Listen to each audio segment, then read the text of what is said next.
یہاں تک آیا ہے کہ غصے کے اظہار کے لیے ان کی داڑھی مبارک کو پکڑ لیا۔ سوال یہ ہے کہ دو نبیوں کا کسی ایک بات پر چھوٹا سا اختلاف ہوا، دونوں نبی، اور وہ اختلاف لوگوں کو نظر آیا، ذکر ہے باقاعدہ، تو کیا اس اختلاف سے نبوت میں فرق آیا؟ یعنی آپ کہہ سکتے ہیں کہ ان دونوں میں سے جھوٹا کون تھا؟ نعوذ باللہ، نعوذ باللہ، ہیں دونوں نبی۔ تو جس طرح دو نبیوں میں اختلاف ہو گیا ہے، ان کی نبوت میں فرق نہیں آتا، اسی طرح حضرت علی اور حضرت امیر معاویہ میں کسی بات پر اختلاف ہو گیا ہے تو ان کی صحابیت میں بھی فرق نہیں آتا۔ یہ صرف سمجھنے کی بات ہے، آپ سمجھیں بہت فائدہ ہوگا۔ اللہ تعالیٰ نے یہ معجزے بھی عنایت کیے کتاب میں، یہ بھی آگے بھی قوم موسیٰ علیہ السلام کی تھی، بچڑے سے فارغ ہوئے، انہوں نے کہا ہم آپ کے لیے یہ لے آئے ہیں، آپ نے پیچھے سے یہ کیا ہے۔ تو یہ ایک شکل ہے، اور وہ شکل یہ ہے کہ جنہوں نے بچڑے کی پوجا کی ہے، خدا بنایا ہے، وہ توبہ کریں۔ اور توبہ کا طریقہ کار یہی تھا کہ جنہوں نے بچڑے کو خدا نہیں بنایا، معبود نہیں بنایا، مشکل کشا و حاجت روا و غوث داتا و دستگیر نہیں مانا، وہ ان کو قتل کرے جنہوں نے پوجا کی۔ یہ جیسے ہمارے ہاں بھی ایک قتل کا بدلہ قتل ہے، قصاص میں ہے نا، اور یہی چیزیں ہیں۔ اسلام نے ایسے نہیں کہا قصاص، یہ بھی ضروری ہے۔ یہ جو ہمارے ہاں تصور پایا جاتا ہے، اور بعض لوگ کہہ دیتے ہیں کہ اگر آپ کو کسی عیسائی نے تھپڑ مارا ہے تو آپ دوسرا گال آگے کر دیں، یہ ساری جہالت ہے۔ اس طرح تو پھر آپ کو سارے تھپڑ ہی مارتے جائیں گے۔ یہاں بتایا گیا کہ بدلہ لو۔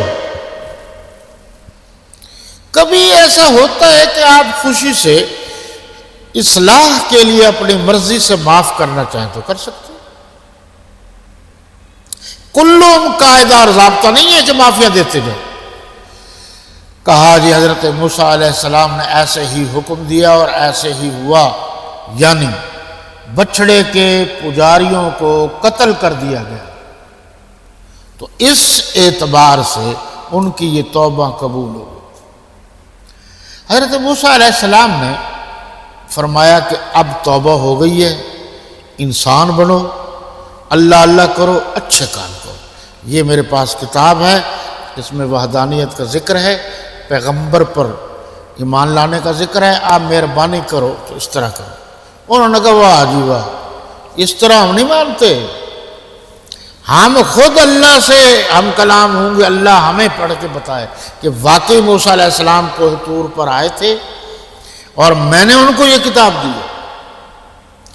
تو انہوں نے باقاعدہ بندے متعین کیے، اور 70 آدمی تھے جو منتخب کیے، انہوں نے وہ کوہ طور پر گئے۔ اللہ سے حضرت موسیٰ علیہ السلام نے درخواست کی، لیکن انہوں نے بات بھی سنی، آواز بھی آئی، گویا ایک قسم کے اللہ کے قریب ہو گئے۔ لیکن جب وہ سلسلہ ختم ہوا تو انہوں نے ایک اور ششونگڑی چھوڑ دی کہ جناب بات تو ہوئی ہے، لیکن اب ہمیں نہیں پتہ یہ واقعی اللہ تھا یا کوئی اور تھا۔ جب تک ہم اپنی آنکھوں سے نہ دیکھ لیں ہم کیسے مانیں گے اللہ تھا۔ اب یہ باتیں قابل غور ہے۔ مسلمانوں کا حکم یا مسلمانوں کے لیے حکم یہ ہے کہ ہمیں اللہ کے نبی پر اتنا اعتماد ہے کہ ہماری آنکھیں اگر اللہ کو دیکھیں تو خدشہ ہے، کیونکہ ہم میں سے تو کسی نے کبھی اللہ کو دیکھا ہوا نہیں ہے، خدشہ ہے کہ یہ اللہ ہے یا نہیں۔ لیکن اللہ کے نبی پر ہمیں اتنا یقین ہے کہ وہ کبھی کبھی کبھی جھوٹ نہیں بول سکتے، لہذا اللہ ہے۔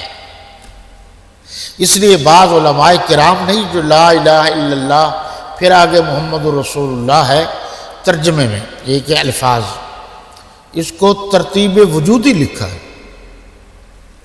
ترتیب وجودی کا یہ مطلب ہے کہ محمد رسول اللہ پہلے ہے، لا الہ الا اللہ بعد میں ہے۔ کیوں؟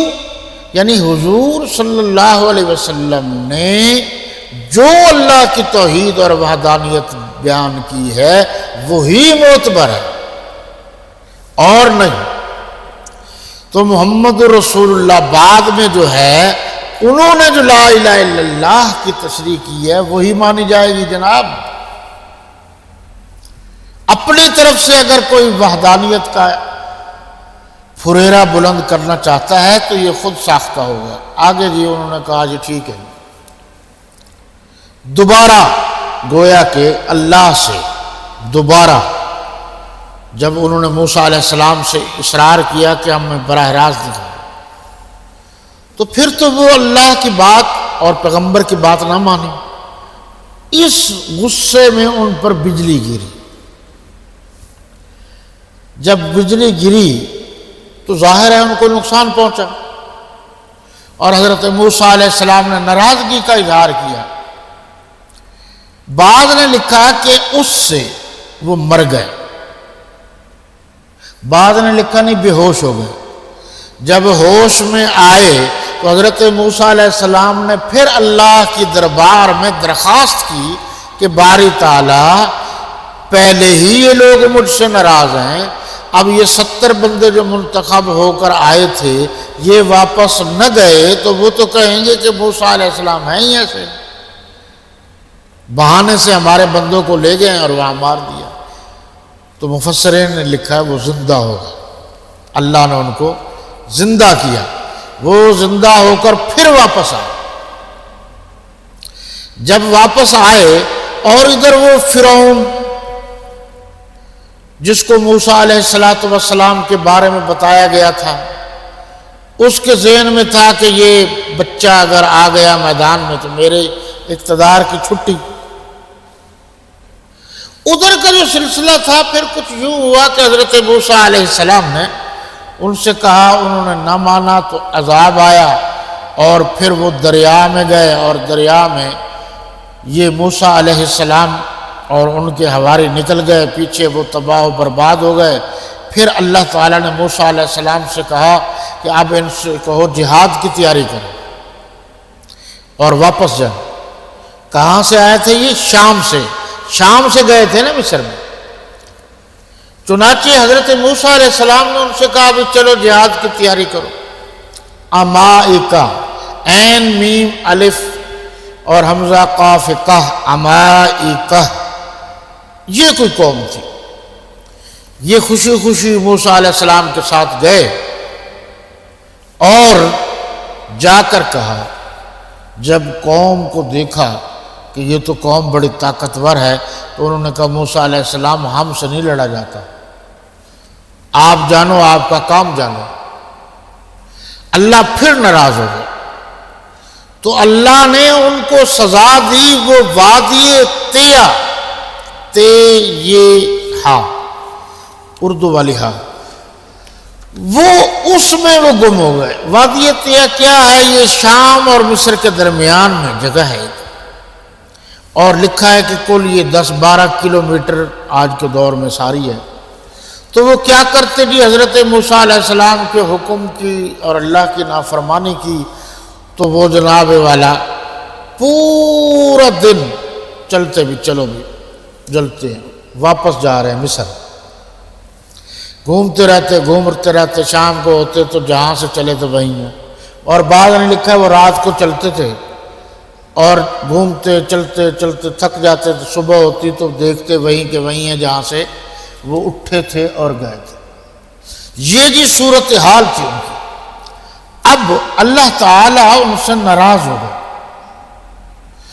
اور یہ سزا دی تھی کہ انہوں نے گویا کہ جہاد نہیں کیا تھا، جہاد کا انکار کیا تھا، جہاد سے دور رہنے کے لیے بہانہ کیا تھا۔ پھر یہ ہوا کہ اس میں جو گئے پھر اللہ سے حضرت موسیٰ علیہ السلام نے دعا کی کہ یا اللہ میری یہ قوم ہے برباد ہو جائے گی، کرم فرما، مہربانی فرما۔ اور ان اللہ بالناس لرؤوف الرحیم، اللہ کو اپنے بندوں پر بڑا مہربان ہے۔ اچھا، وادی طیہ میں کچھ نہیں تھا، درخت بھی نہیں تھے، کوئی مکانات بھی نہیں تھے، کچھ کھانے پینے کے سامان بھی نہیں تھا. تو اللہ سے جب دعا کی تو اللہ نے بادل کا ایک ٹکڑا بھیج دیا جو ان پر سایہ کرتا تھا. پھر پانی کا کہا تو اللہ نے فرمایا مارو آسا، چشمے جاری ہو گئے، پانی مل گیا. اب کھانے کا مسئلہ تھا تو یہاں دو چیزیں لکھی ہیں جو آپ نے اکثر سنا ہے، من و سلوہ. اچھا، یہ جو من و سلوہ ہے، لکھا یہ ہے کہ من جو ہے نا جی، وہ گوند نماز چیز ہے جو درختوں کے ساتھ لگتی تھی. اور آج کل بھی صبح صبح آپ جائیں جنگلوں میں یا جہاں زیادہ کھیت ہوں تو شبنم کی طرح ایک خوبصورت چیز ہوتی ہے اور ان کے اوپر ہوتی ہے، پانی نما بھی ہوتی ہے، تو وہ بہت ذائقے دار اور میٹھی ہوتی ہے جو مزیدار ہوتی ہے. وہ کچھ گاڑی تھی، وہ وہاں سے نکالتے، کھاتے اور مزے کرتے.